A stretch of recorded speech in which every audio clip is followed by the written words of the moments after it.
दोस्तों नमस्कार। आपका स्वागत है डिफरेंस बिटवीन पर। आज का विषय है सोशलिज्म यानी समाजवाद और कम्युनिज्म यानी साम्यवाद के बीच का भेद।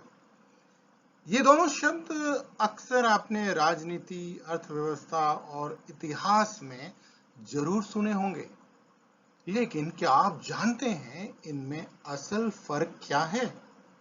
दोस्तों आज हम इसे जानेंगे बहुत आसान भाषा और मजेदार उदाहरणों के साथ।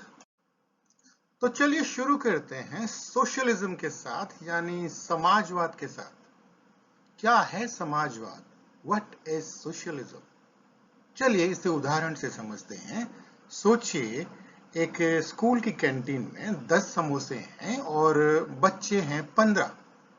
अब ऐसी स्थिति में सोशलिज्म कहता है हर बच्चे को थोड़ा थोड़ा दो ताकि कोई बच्चा खाली हाथ न रहे। अब सोशलिज्म में सरकार कैंटीन वाले की तरह है। वो तय करती है कि किसे कितना मिलेगा ताकि कोई भी वंचित न रहे। जैसे कैंटीन वाला हर बच्चे को आधा आधा समोसा दे ताकि सबको बराबर मिले। देखिए सोशलिज्म में निजी संपत्ति के मालिक हो सकते हैं। लोगों के पास घर, गाड़ी, दुकान भी हो सकती है, लेकिन बड़ी चीजें जैसे बड़े बड़े बैंक, बड़ी फैक्ट्रियां, कोयला खदान आदि पर सरकार या समाज का नियंत्रण रहता है। क्यों? ताकि ये संसाधन सबके भले के लिए इस्तेमाल हों, सिर्फ अमीरों के लिए नहीं।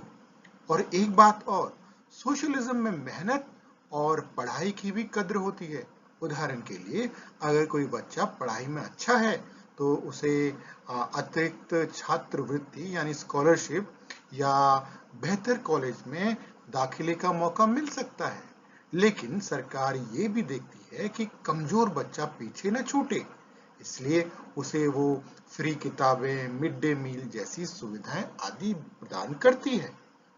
वास्तविक उदाहरणों की बात करें तो भारत एक समाजवादी देश के तौर पर अपने यहाँ बहुत सी सरकारी नीतियां लागू करता है, जैसे सरकारी स्कूल, सरकारी अस्पताल, सस्ता राशन आदि आदि। उसी तरह ब्रिटेन की नेशनल हेल्थ सर्विस भी, जहां सभी को फ्री स्वास्थ्य सेवा दी जाती है, वो भी समाजवाद का ही एक बेहतरीन उदाहरण है। चलिए अब समझते हैं कम्युनिज्म यानी साम्यवाद क्या है। उसी कैंटीन वाले उदाहरण को लेते हैं। उस स्थिति में यानी उस कैंटीन वाले उदाहरण के संदर्भ में कम्युनिज्म कहता है कि ये समोसे सबके हैं, कोई इनका मालिक नहीं है। शुरुआत में जो कैंटीन वाला यानी जो सरकार है इन्हें बांटेगी ताकि बराबरी लाई जा सके, लेकिन अंतिम लक्ष्य यह है कि बच्चे खुद मिलकर आपस में तय करें कि किसे कितना मिलना चाहिए। दोस्तों कम्युनिज्म के शुरुआती दौर में सरकार बहुत मजबूत होती है। वो सभी संसाधनों को अपने पास लेकर निजी संपत्ति को पूरी तरह से खत्म कर देती है ताकि सभी बराबर हो जाएं। लेकिन जैसे जैसे समाज बराबर होता जाता है, सरकार की जरूरत भी खत्म हो जाती है और वह स्वतः ही परिदृश्य से हट जाती है। कम्युनिज्म का जो विचार है वो ये है कि समाज इतना संगठित होगा कि लोग मिलकर यह तय करेंगे कि किसे कितना मिलना चाहिए, किसकी कितनी जरूरत है।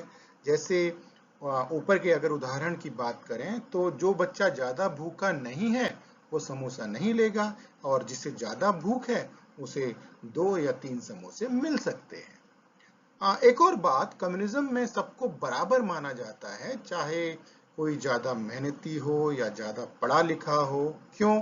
क्योंकि इसका मानना ये है कि मेहनती और कम मेहनती का अंतर खत्म करके, या ज्यादा पढ़े लिखे या कम पढ़े लिखे का अंतर खत्म करके हमें सभी को एक समान स्तर पर लाना है, यानी बराबरी पर लाना है।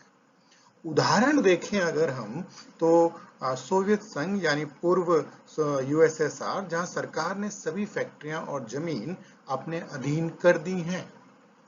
शुरुआती चीन को भी हम देख सकते हैं उदाहरण के तौर पर, जहां निजी संपत्ति खत्म करके कलेक्टिव फार्मिंग, सामूहिक खेती शुरू की गई।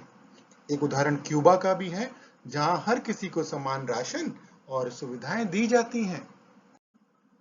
तो दोस्तों, मुझे आशा है कि आपको सोशलिज्म और कम्युनिज्म का फर्क बेहतर तरीके से समझ आया होगा।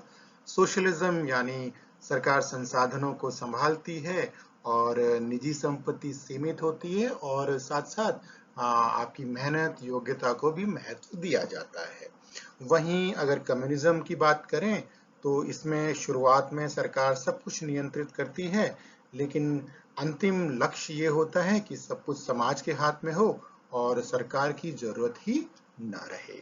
अगर हम ऊपर के समोसे वाले उदाहरण को देखें तो सोशलिज्म का अर्थ है कि सरकार बराबर टुकड़े कर कर बांटती है। कम्युनिज्म की बात करें तो सरकार पहले बांटेगी और फिर समाज मिलकर जरूरत के हिसाब से तय करेगा कि किसे कितना मिलना चाहिए। तो दोस्तों, मुझे आशा है कि आपको ये वीडियो पसंद आया होगा। अगर आपको पसंद आया है तो इसे लाइक करें, सब्सक्राइब करें और शेयर करना ना भूलें। धन्यवाद। जय हिंद।